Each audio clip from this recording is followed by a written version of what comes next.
amin'ny fialiana trany riavana malala no zontsika miona toy izao iandray ny tenin'andriamanitra ndray fampianarana tsara koa sakafom-paranantsika ny amin'ity andro meny tompontsika ty ny amofinainy ho aminareo ny ny fahasoavana sy ny fiadanana avy amin'andriamanitra ray sy Jesosy Kristy tompontsika izay nanolotra ny tena noho ny fahotantsika anafana antsika amin'izao miarabelona ratsy fanahy zao araka ny sitrapon'andriamanitra raintsika amen. Alakamisy 9 novambra 2022 ibanjenantsika aloha hevitra hoe mahandrasa ho avy ny tompo. Andeha ry havana hidera sy ankalazan'Andriamanitra isika. Jehova no mpanjaka mitafy voninahitra izy. Jehova mitafy eny misikina hery izy.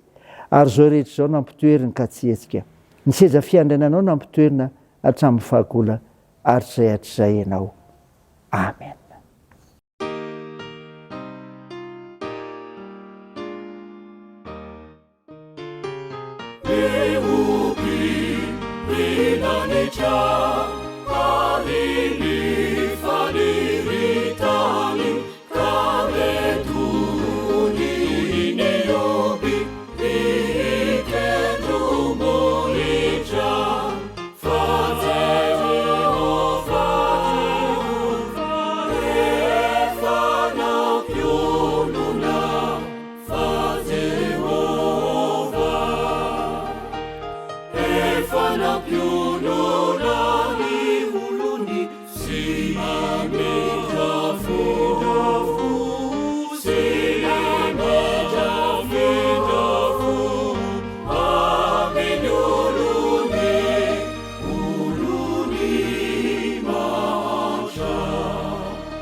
Andeha hivavaka isika.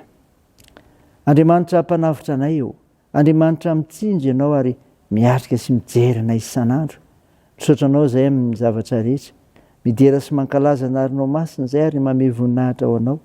Tompo manoloana ny tsy fahatanteranay dia manatona anao izay miaiky ny fahatsoanay. Mangataka amin'ny famindramponao. Mamindrafo aminay ary mamelany erikay. Afao zahay. Fa ny fananao masina izay tarika anay. Ny amin'ny fanambaran'ny teninao. Ziovakinina aminay, iomananay ny fiandrasana ny fiverenanao. Minaran'i Jesosy Kristy no angatana izany vavaka izany. Amen. Ny finairao antsika amin'ny teny ity ry havana malala dia hitanao amin'ny bokin'i Isaia. Isaia 40, ny 7:20 ka hatramin'ny 1:30. Mivaky toy izao aminaran'i Jesosy. Nahoana no miteny ianao ry Jakobo ary milaza ianao ry Israely hoe miafina tsy hitan'i Jehova ny lalako ary mielona tsy hitan'Andriamanitra ny rariny tokony ho ahy. Tsy fantatrao va? Tsy efa renao va fa Andriamanitra mandrakizay Jehova izay namorona ny faran'ny tany? Tsy mba mety ho reraka na sasatra izy, tsy takatry ny saina ny fahalalany. Mampatanjaka ny reraka izy ary izay kely sery dia omeny sery be. Na dia ny tanora fanaza dia ho reraka sy ho sasatra, ary na dia ny zatovo aza dia mety ho tafitohana mafy. Fa izay miandry ny Jehovah dia mandroso hery kosa. Elatra no ekarany tahaka amin'ny voromahery. Hiazakazaka izy nefa tsy ho sasatra, andeha izy nefa tsy ho reraka. Amen. Ray masino, manamasinana amin'ny fahamarinana, ny teninao ny fahamarinana. Amen. Ry havana malala, ho aminao trano ny fiadana avy amin'i Jesosy Kristy ilay mpamonjy antsika, ilay mizara izany fiadanana izany. Mifinaina vakina tamintsika teo. Isaia 40, ny 7 raika amin'ny 30. Dia izao ny zavatra misy. Israely babo manantena amin'ny famonjen'Andriamanitra no ampahireziny eto amin'ity soratra masina izao. Izay miandro ny tompo dia mandroso hery. Satria nahoana? Mahita ny fahorian'ny olony Andriamanitra. Mahita ny fahorian'ny olona Andriamanitra. Ambara eto fa Andriamanitra mahita ny zavatra rehetra na ny miafina azy amin'ny mampahary azy. Noho izany dia miharihary eo anatreha ny fiainan'ny olona, indrindra ny fahoriana izay mianjady aminy any am-pahababoro. Ny hevitra tokoa reto vahoaka fa narian'Andriamanitra.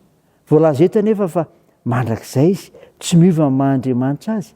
Ahatsiarovana ny tamin'ny fanandevozana izay nilazan'ny Tompo hoe efa hitako tokoa ny fahorian'ny oloko izay any Egypta. Koa matoky ry havana, fa hitan'Andriamanitra ny ady izay hatrehanao.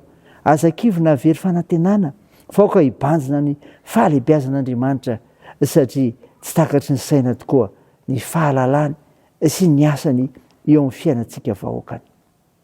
Izao koa ry havana, manafy herin'ny olona ny Tompo. Izany koa ny zavatra tsapa eto.